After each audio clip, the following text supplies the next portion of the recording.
Oke, jadi mohon izin ya Pak Wamen, punten, salam kenal semuanya, bismillah. Jadi saya mau sedikit sharing ya, dulu tuh saya, kerja sebagai animator di Upin Ipin Pak, dan Upin Ipin alhamdulillah booming ya di Indonesia, alhamdulillah.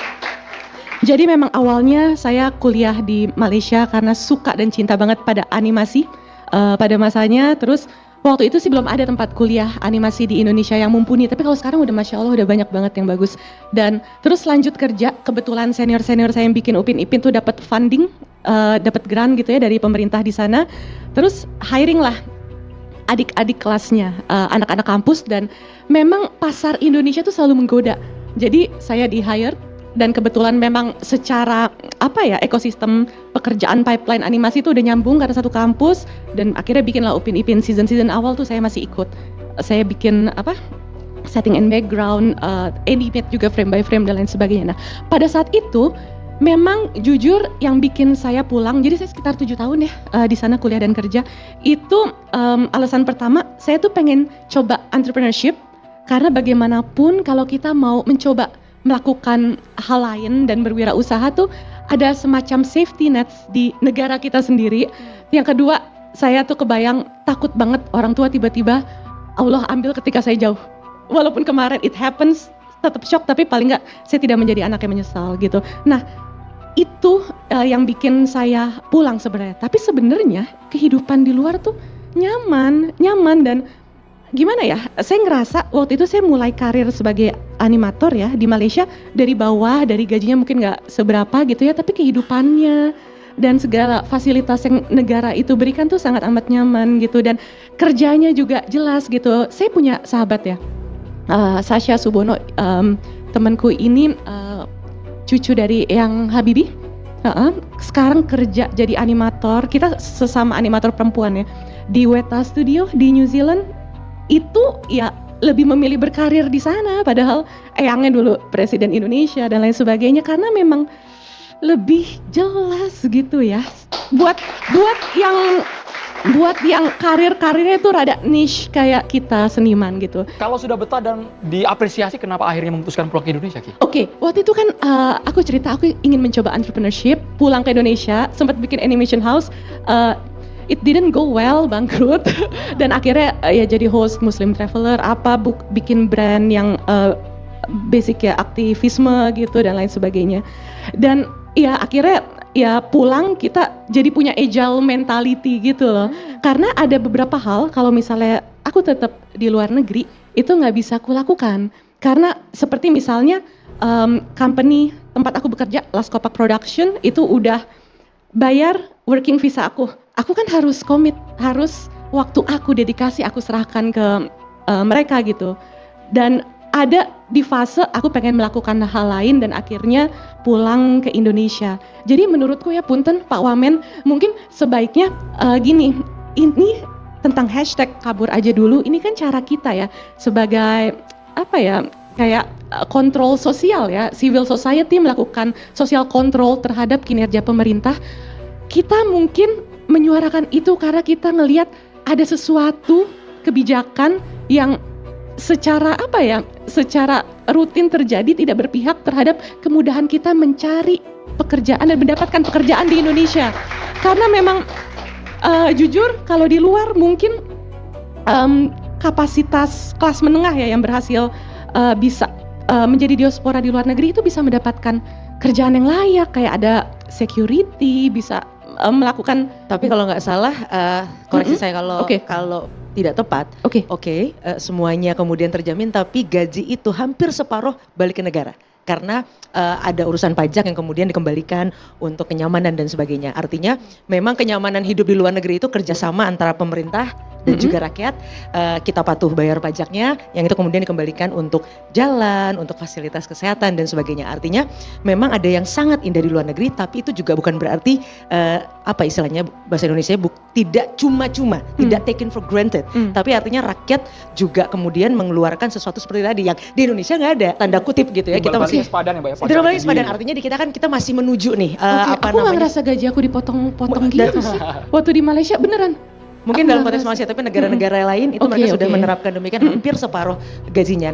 Oke teman-teman, kita bisa menyaksikannya. Ini adalah seorang dari Ciki, anaknya Om Ikang Fauzi ya, merupakan seorang animator. Ternyata beliau ini pernah bekerja di Malaysia dan mengakui bahwa kondisi namanya suasana kerja di luar negeri ini, salah satu contohnya di Malaysia ini, cukup nyaman ternyata ya bagi mereka-mereka yang mempunyai pekerjaan dengan niche yang sempit gitu ya, seorang animator, membuat animasi gitu ya. Karena di Indonesia sendiri ini belum ada, dulunya itu belum ada yang mumpuni mungkin seperti itu. Makanya Mbak Ciki ini lebih memilih bekerja di Malaysia gitu ya, karena di sana itu sudah ada, bahkan salah satu proyeknya yaitu Upin Ipin, ternyata ada Mbak Ciki di balik itu gitu ya.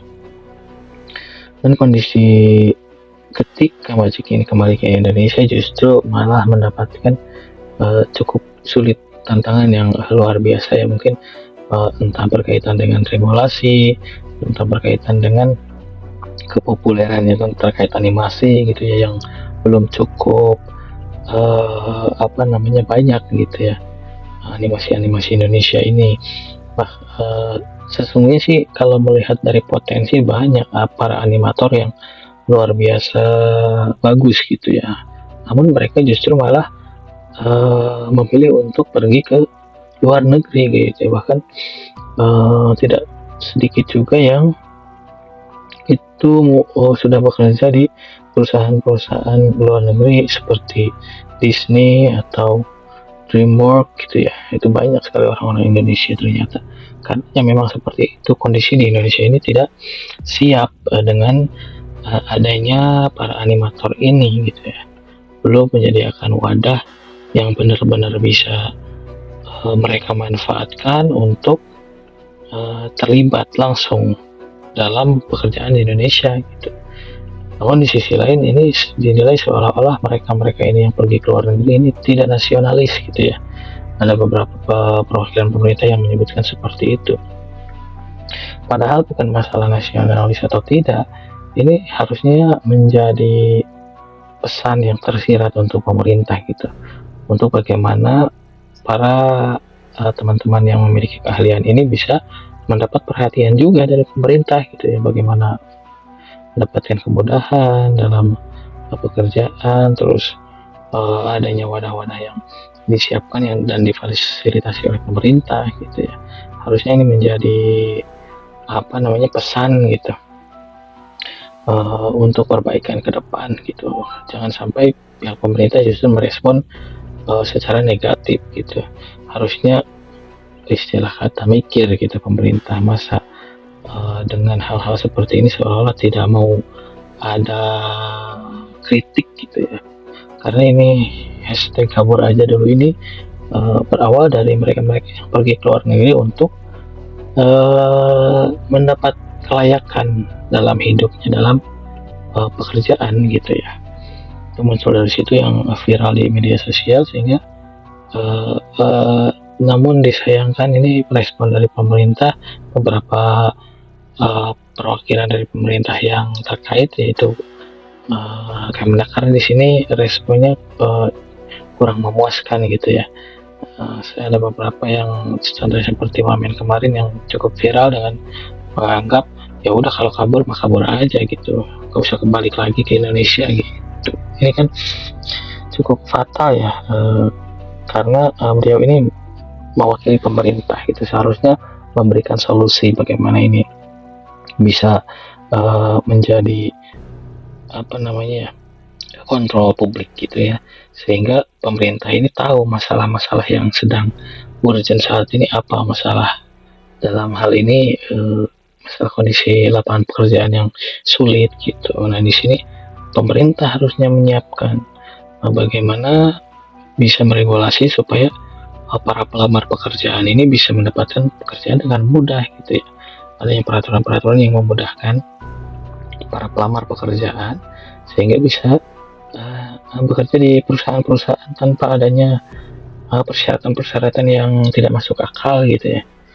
Gitu, harusnya pemerintah ini memberikan solusi bagaimana menciptakan lapangan pekerjaan yang banyak sehingga teman-teman yang sudah memiliki kompetensi, terus sudah mengasah skill, sudah membuang waktunya untuk belajar, membuang tenaga, membuang biaya gitu, itu bisa terbayarkan gitu dengan mendapatkan pekerjaan yang layak sesuai dengan apa yang diminati gitu, sesuai dengan bidang pendidikannya gitu. Seperti itu. Gimana menurut kalian teman-teman? Apakah masih betah di Indonesia atau ya udah kita kabur aja dulu gitu ya? Tapi tentu kabur aja dulu ini kalau kita keluar negeri tentu kita harus memiliki kemampuan dalam berbahasa asing gitu ya.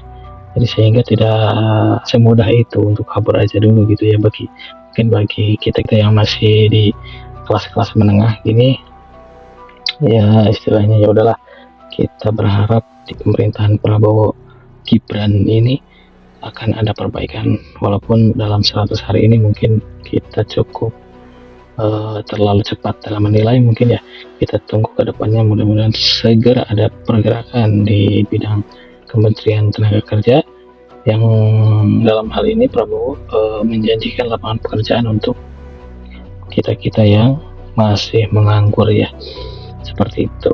Gimana menurut kalian? Silahkan tulis di kolom komentar. Kita bertemu di konten selanjutnya. Terima kasih.